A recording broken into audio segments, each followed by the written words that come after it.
Hello there, Mad Mike here, and welcome back to the channel. And today we have some unfortunate news. It's actually a day or two old now, but unfortunately, we lost Christopher Plummer earlier this week. And the thing is that Christopher Plummer was one of those actors that he was doing consistent work literally up until he died. He has a film in post production right now, or a film that is currently filming, I believe. So I don't know if they're going to wind up having to do something with that, but he was working consistently from 1953 all the way up until this year.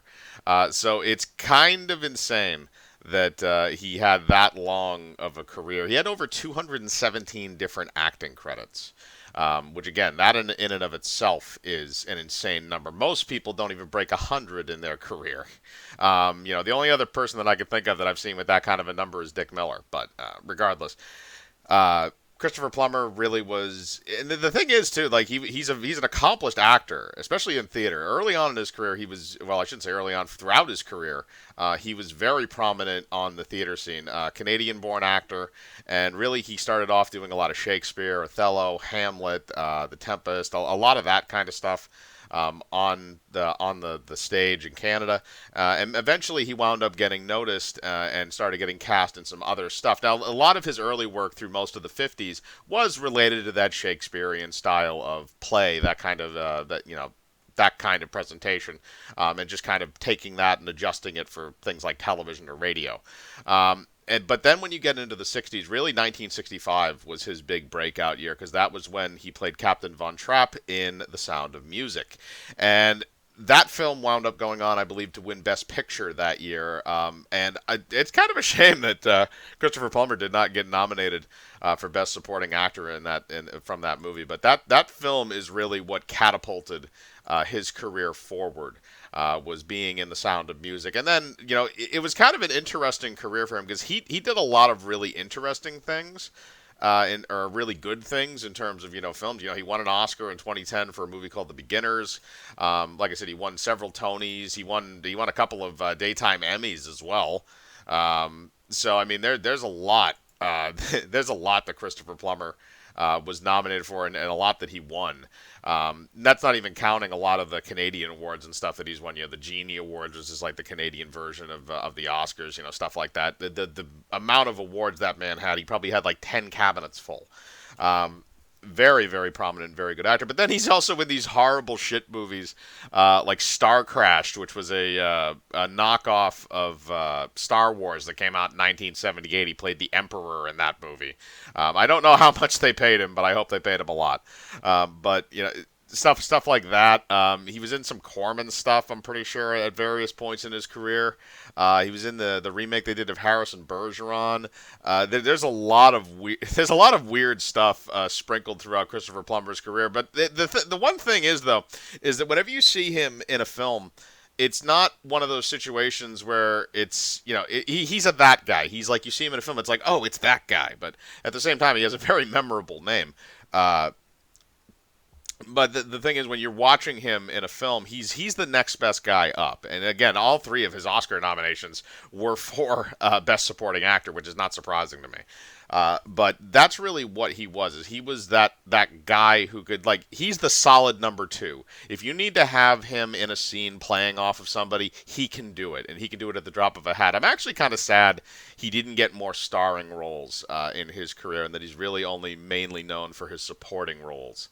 But at the same time, he's still such a presence. I mean, he was just in Knives Out last year, and a lot of people really loved him in that. He's been in other films. He was in Spike Lee's Malcolm X.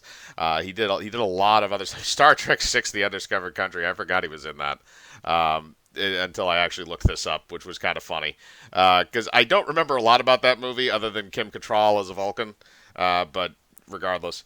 But he's been in so many things. Like The Sound of Music, I talked about specifically because his role in it is also very good too. Because he plays this really cold-hearted person at the beginning of the film, and Julie Andrews just kind of slowly but surely breaks him down and makes it so that he's more emotional and he gets in touch with his kids more and he falls in love with her and stuff. And he does a very good job at that kind of heel turn character where at the beginning where he softens over the course of the film. I really do enjoy that type of acting from actors where they can actually perform a very drastic character arc in only a 2 to 3 hour film. But you know, aside from that, I haven't really gone too much into the theater stuff. Like I said, he won 2 Tony Awards, which but he almost actually completed the trifecta, or not the trifecta, but the 4 awards. Which there's not very many people that have done that. I know Mel Brooks has done that, um, because he won an Oscar. Best Supporting Actor Oscar for The Beginners. He won a Best Actor in a Musical Tony for Cyrano, and he also won another one for a play called Barrymore. And then he also won 2 Primetime Emmy Awards, which are Arthur Haley's Money Changers and Madeline. And that was actually the franchise that he was most involved in, I think, for at least most consistently, was the Madeline franchise, which is, if I remember correctly, it's kind of like a Hardy Boys type of thing, but it's aimed more at girls. And then he was nominated for a Grammy Award, Best Recording for Children, but unfortunately he did not win that award. That was in 1986. But regardless of that, it's still, he almost completed the trifecta of awards. And just the amount of awards too, over 25 major awards in this guy's lifetime. Of acting, and again, you can't ignore something like that, especially with an Oscar winner. It's unfortunate that we're losing so many Oscar winners these last 18 months or so. There's just a lot of people, but he was 91. He had lived a full life. Obviously, he had done a massive body of work to leave behind for others to admire and learn from. And like I said, it is unfortunate that we do have to say goodbye to him, but at the same time, it's one of those things where it was going to happen eventually, and I'm just glad we got as much out of it as we did. But that's just my thoughts on this. But I want to know what you guys think. What's your favorite Christopher Plummer role that he's had? Are you a fan? Have you been a fan of his? Are you more of a fan of his theater rather than his film career?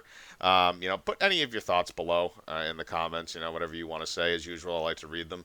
Hit the bell for notifications. Hit the like button. Subscribe, and remember, I live my life free of compromise. Do you?